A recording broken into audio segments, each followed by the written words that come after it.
Okay, then Senator Risa is now recognized. She's just catching her breath because she came from two other obligations. One is the Commission on Appointments and another hearing. Thank you. Salamat po, Chair, at magandang hapon po sa lahat, mga kasama ko sa Senado at yung OVP family. Dalawang tanong lang po, Chair, para ngayong araw. Una po, I note that a huge chunk of the OVP's 2025 operations budget, 1.909 billion pesos, will be used for the delivery of socio-economic programs, such as one, medical and burial assistance program. This supplements other healthcare programs of the government to assist indigent individuals and families. For 2025, 771.445 million will be allocated for the program. Sa loob niyan, 600 million pesos for medical assistance and 171.445 million for burial assistance, which are, Madam Chair, very similar to the medical assistance to indigent or financially incapacitated patients program o MAIF-IP of the DOH. And DSWDs, Assistance for Individuals in Crisis Situations, or AICS. Pangalawa, disaster operations, which aims to provide relief goods to disaster-stricken areas not commonly reached by other agencies. Para doon, 101.644 million pesos. And is also similar doon naman sa disaster risk management program of the DSWD.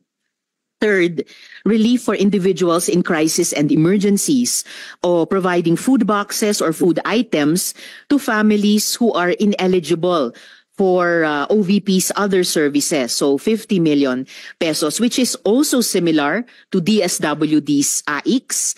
And last, Magnegosyo Taday, livelihood assistance for those with entrepreneurial skills, 150 million pesos, which is also similar to DOLE's naman, Integrated Livelihood Program o DLIP.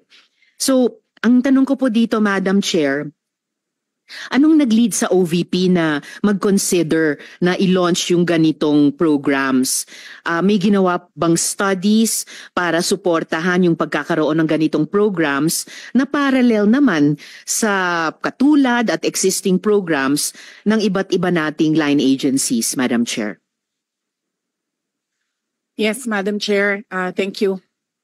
Noong ako po ay nangampanya, 3 lang po yung sinabi ko na plataforma. Una po, trabaho. Pangalawa po, edukasyon. At 3, mapayapang pamumuhay para sa ating mga mamamayan. Nung pumasok po kami sa Office of the Vice President, tiningnan po namin ang mga pinakamaraming requests ng ating mga kababayan.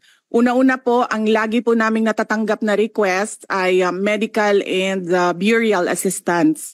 Pangalawa po ay financial assistance. Pangatlo, lagi silang humihingi ng tulong sa pagkain. At pang-apat, very recently, sa tali ng mga requests, no? Yes, sa tali ng mga requests is yung educational assistance na sinasabi ng mga kababayan natin. Sinasabi namin lagi sa kanila, libre naman yung public schools.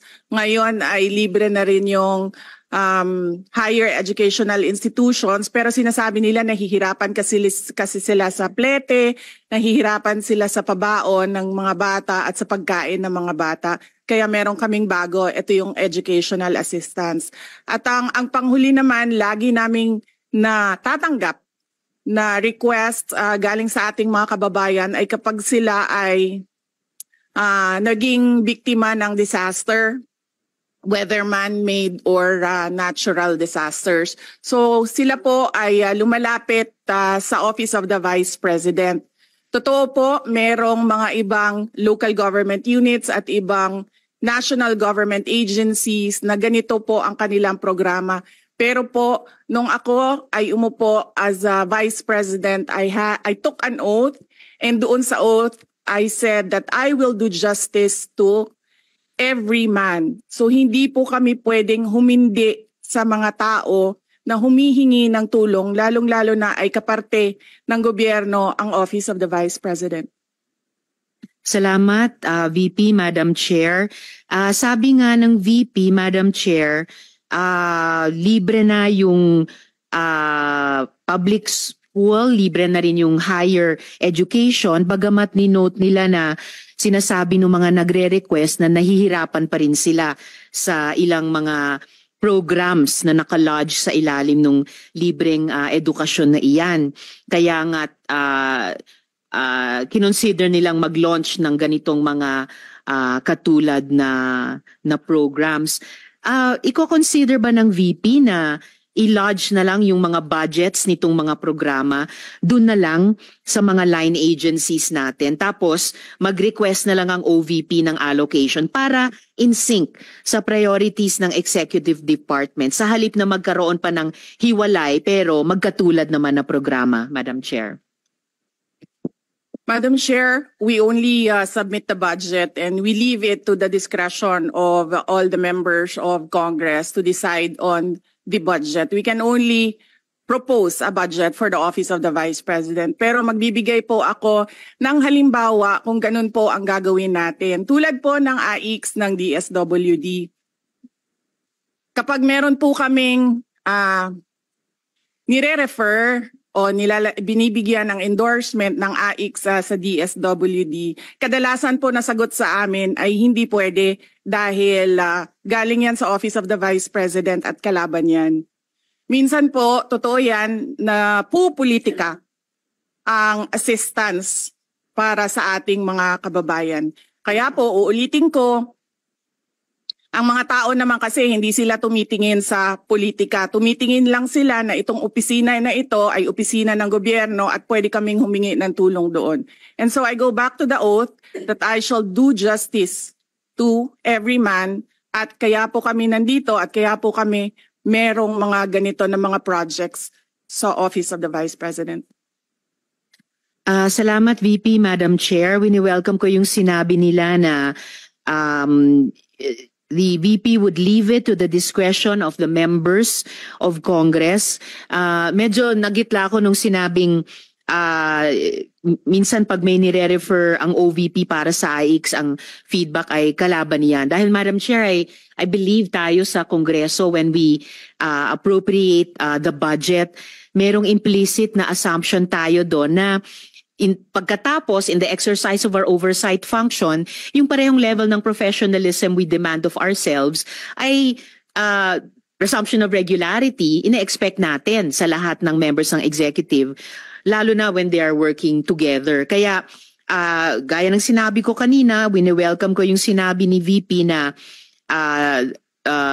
they would leave it to the discretion of the members of Congress, and tayo naman ay hindi tayo bibitaw sa mahigpit nating pag-ensure na these programs be implemented by the appropriate agencies o kahit in collaboration with each other na naaayon talaga sa tamang standards above partisan politics.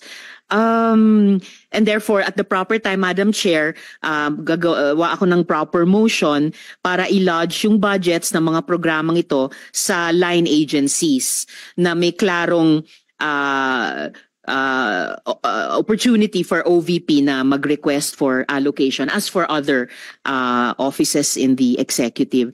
Yung huling tanong ko sa ngayon, Madam Chair, for 2025, one of the OVP's programs, Pagbabago Campaign, 1 Million Learners Entries, involves the provision of bags to 1 million learners in remote communities while initiating tree planting activities.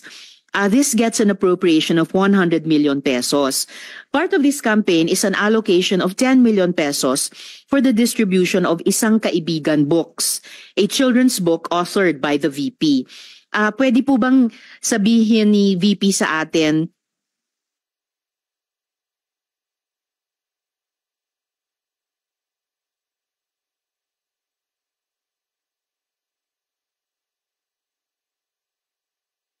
more tungkol sa librong ito?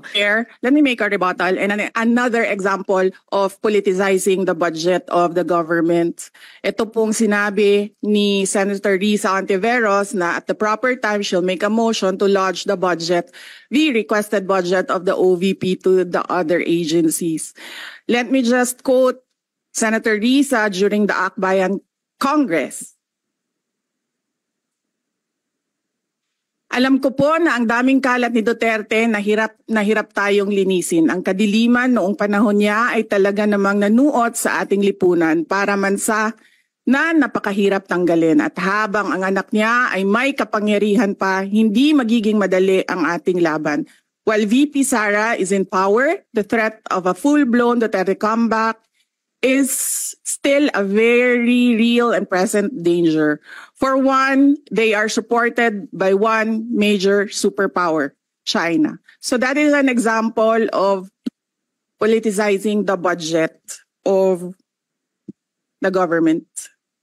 May we request, Madam Chair, that Senator Risa Ontiveros repeat the last question.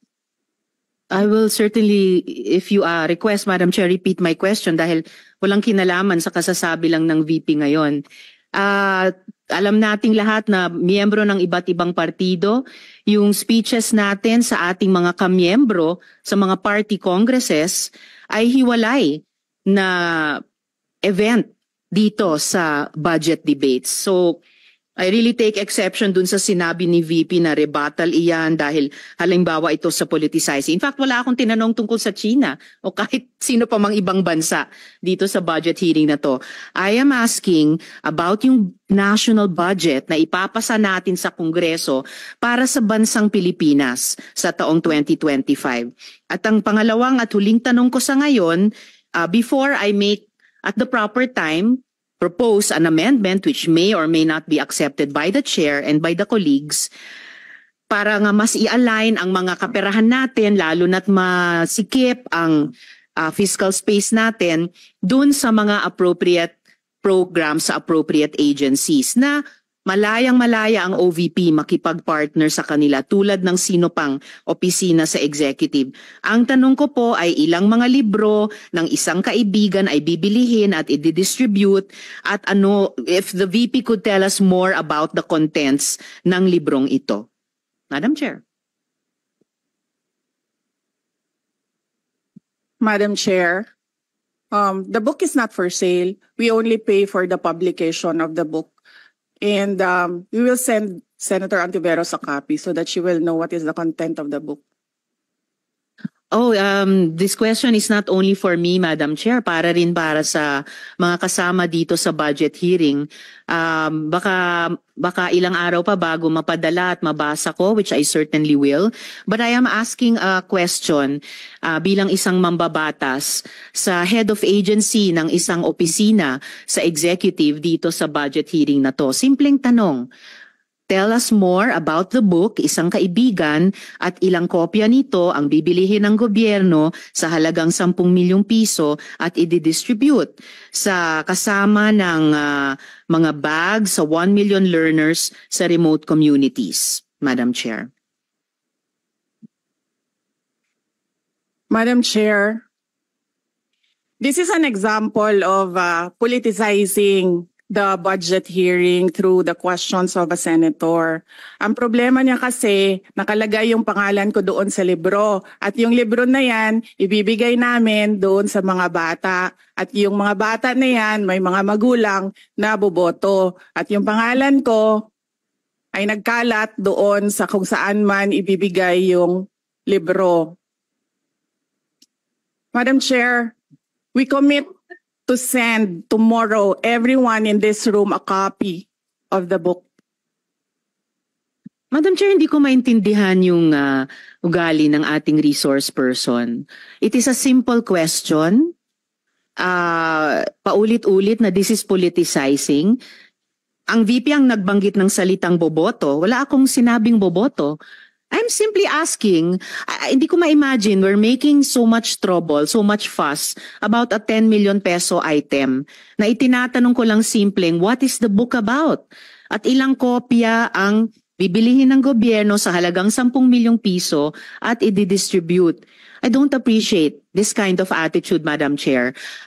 Usually, ang resource persons natin ay nagbibigay ng parehong institutional courtesy sa legislature na ibinibigay natin sa executive. I don't appreciate this kind of attitude. Tolentino, do you have Madam Chair? Madam Chair. Yes, Madam Chair. Hindi ko rin maintindihan ang ugali ni Senator Risa Ontiveros. And I do not appreciate, ano yung sinabi niya? I do not appreciate this kind of behavior and attitude. Madam Chair, noong 2016, tumatakbo si Senator Risa Ontiveros na senator, nakailang talo na siya. So, Dalawa, Madam Chair. okay, dalawa. Natatakot siya sa pangatlong talo niya, kaya pumunta siya sa Davao. Humingi siya ng tulong. Tinulungan siya ng isang kagawad ng Davao na ngayon hindi na siya sinusuportahan. Humingi siya ng tulong sa akin, thinking na hindi mananalo si President Rodrigo Duterte.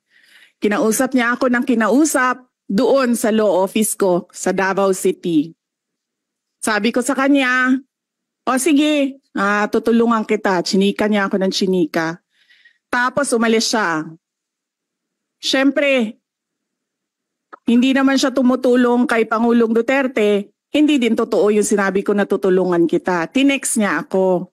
Pwede ba akong mag-follow up sa hinihingi kong tulong sa boto dyan sa Davao City? So sabi ko sa kanya, okay, sige.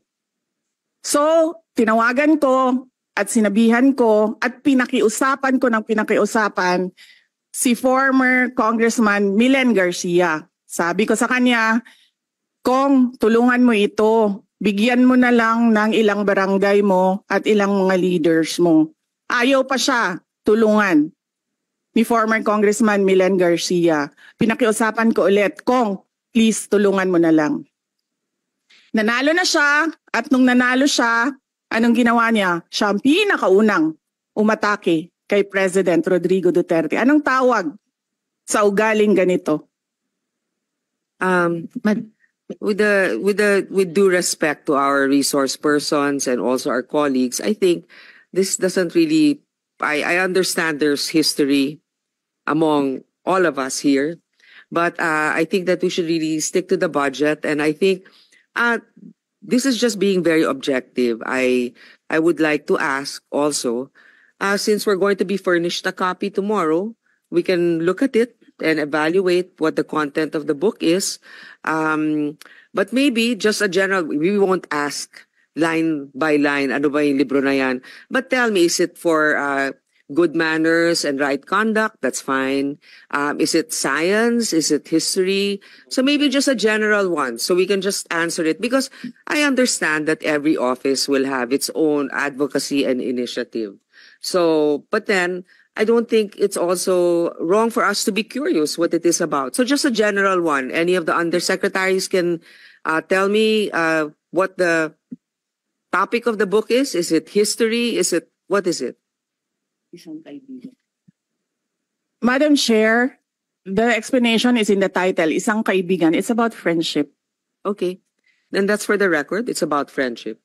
Madam Chair, just a last point. Okay. So kung sana ganun yung naging sagot sa simula pa, 'di ba? Napakasimple. Simpleng tanong, dapat simpleng sagot. Nagkwento pa ng kwento na sinabi dati na walang kinalaman sa tanong ko. Just for the record, as a last point, Madam Chair, this is public funds and we're making inquiries about them. Budget hearing po ito.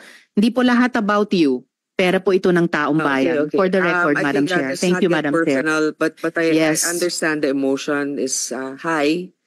But let's continue on. If you have any more questions, Senator Risa, we will Those have are just my two questions, Madam Chair. Maraming salamat po. Thank you.